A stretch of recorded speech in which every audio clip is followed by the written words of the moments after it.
First part of the study is still in review, but this piece of the study that I'm going to talk to you right now is published in a journal called PLOS ONE.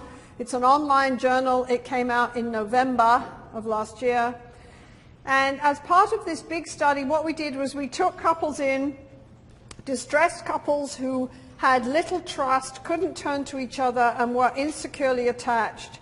And we showed that we could not just change their satisfaction, we could change the security of their bond.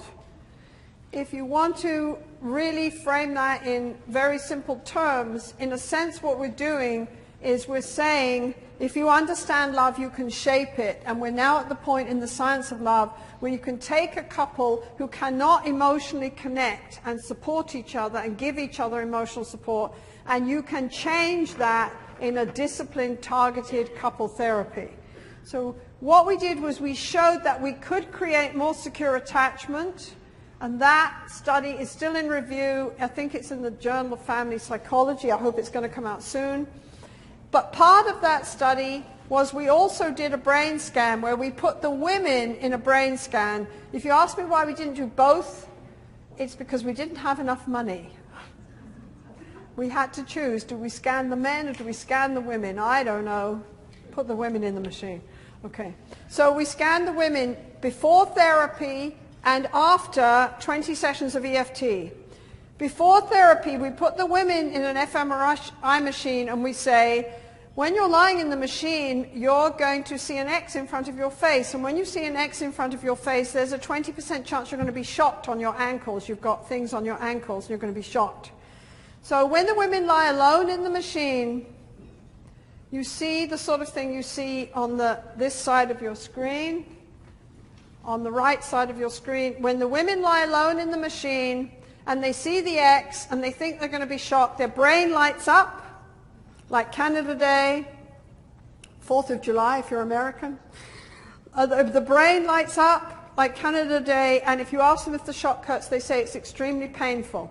If you have a stranger go in and hold their hand in that machine, reach into the machine and hold their hand, they see the X, their brain lights up, and they say the shock is extremely painful. If their husband comes in and holds their hand, they see the X, their brain lights up, and they say the shock is extremely painful. The husband is not the safety cue. These are maritally distressed, insecurely attached women. The husband makes no difference. 20 sessions of EFT. Leave the woman in them alone in the machine, and you see she sees the X, the brain lights up like you have on the right, and the shock hurts. You have the stranger hold their hand after 20 sessions of EFT. The brain lights up a little tiny bit less than this, but basically the same, and the shock hurts. After 20 sessions of EFT, her husband holds her hand, her brain looks like this on the left. There's no alarm in the brain, and if you ask her if the shock hurts, she says it's uncomfortable. That is the power of secure attachment, more secure attachment. It is a massive safety cue for our mammalian brain. The husband holds her hand, but they've been through 20 sessions of emotional sharing and connection. And this time when the husband holds her hand, she has this amazing physiological safety and emotional safety cue. And her brain just says, it's just an X and it's just going to be a shock on the ankles.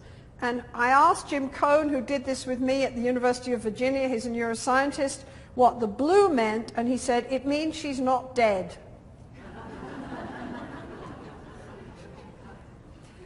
What is interesting about this is it shows the power of an intervention that focuses on attachment and creates this emotional connection.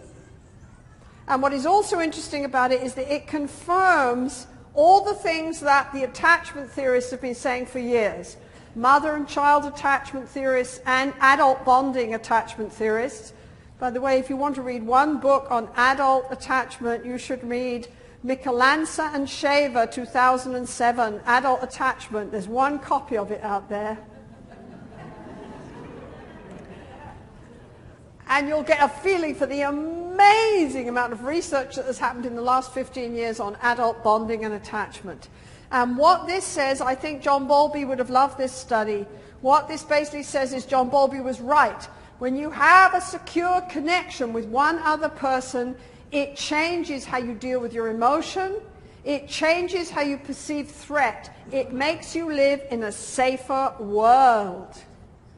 This makes sense because when we look at secure adults, they indeed deal with threat differently. They have a more articulated and positive sense of self, a sense of self that says, I can deal with whatever comes towards me and I can deal with my inner world. They are more resilient in the world. They're not quick to feel threatened. They basically feel safe in the world.